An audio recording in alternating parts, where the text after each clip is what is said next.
মধ্যপ্রাচ্যের উত্তপ্ত পরিস্থিতি ক্রমেই যেন জটিল হয়ে উঠছে। নতুন করে কূটনৈতিক তৎপরতা শুরু হলেও ইরানের কড়া বক্তব্যে আবারও উত্তেজনা বাড়ছে। তেহরানের দাবি, যুক্তরাষ্ট্র এখন যুদ্ধের ময়দান থেকে পালানোর পথ খুঁজছে। আসন্ন আলোচনার আগে এমন মন্তব্য পরিস্থিতিকে নতুন করে উত্তপ্ত করেছে।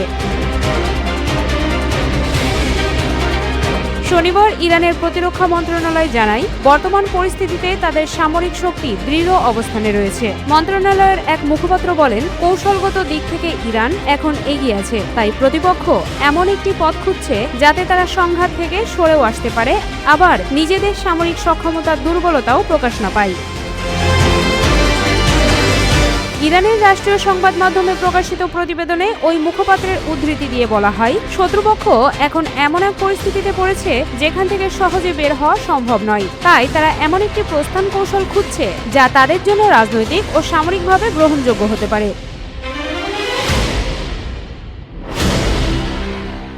এই মন্তব্যের মধ্যেই জানা গেছে, যুক্তরাষ্ট্রের বিশেষ প্রতিনিধি স্টিভ উইটকফ এবং ট্রাম্পের জামাতা জারেড কুশনার ইসলামাবাদের পথে রয়েছেন। ধারণা করা হচ্ছে, ইরানকে ঘিরে চলমান উত্তেজনা কমাতে দ্বিতীয় দফার আলোচনার প্রস্তুতির অংশ হিসেবেই এই সফর। হোয়াইট হাউসও নিশ্চিত করেছে যে মার্কিন প্রতিনিধিরা শনিবার পাকিস্তানে পৌঁছাবেন। এতে ইসলামাবাদকে ঘিরে আন্তর্জাতিক কূটনৈতিক তৎপরতা নতুন গুরুত্ব পেয়েছে। আলোচনার সম্ভাবনা যত বাড়ছে, ততই বিভিন্ন মহলে রাজনৈতিক বিশ্লেষণও বাড়ছে। তবে ইরানের পক্ষ থেকে স্পষ্ট করে জানানো হয়েছে, যুক্তরাষ্ট্রের সঙ্গে সরাসরি কোনো বৈঠকের পরিকল্পনা এখনো নেই। দেশটির রাষ্ট্রীয় গণমাধ্যমগুলো জানায়, তেহরান এখনও পরোক্ষ কূটনৈতিক পথেই এগোতে চায়। এতে বোঝা যায়, ইরান এখনও সতর্ক অবস্থান বজায় রেখেছে।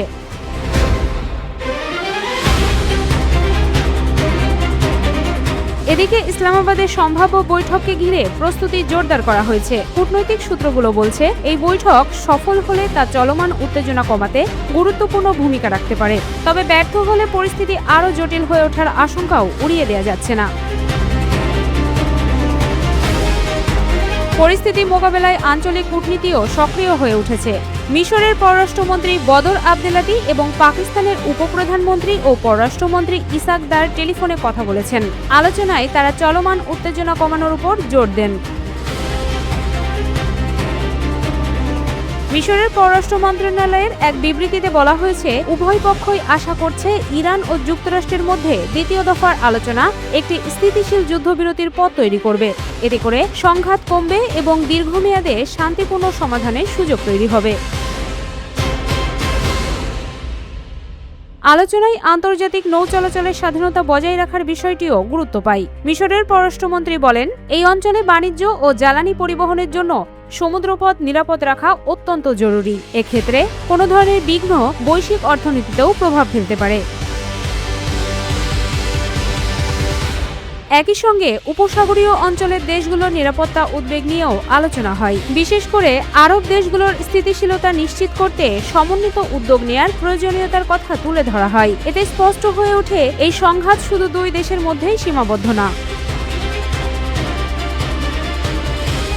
কূটনৈতিক তৎপরতা এবং শক্ত অবস্থানের এই দ্বিমুখী পরিস্থিতি এখন এক অনিশ্চিত মোড়ে দাঁড়িয়ে। একদিকে আলোচনার মাধ্যমে সমাধানের আশা, অন্যদিকে পাল্টাপাল্টি বক্তব্যে উত্তেজনার ইঙ্গিত। এই বাস্তবতায় বিশ্ব এখন তাকিয়ে আছে পরবর্তী পদক্ষেপের দিকে।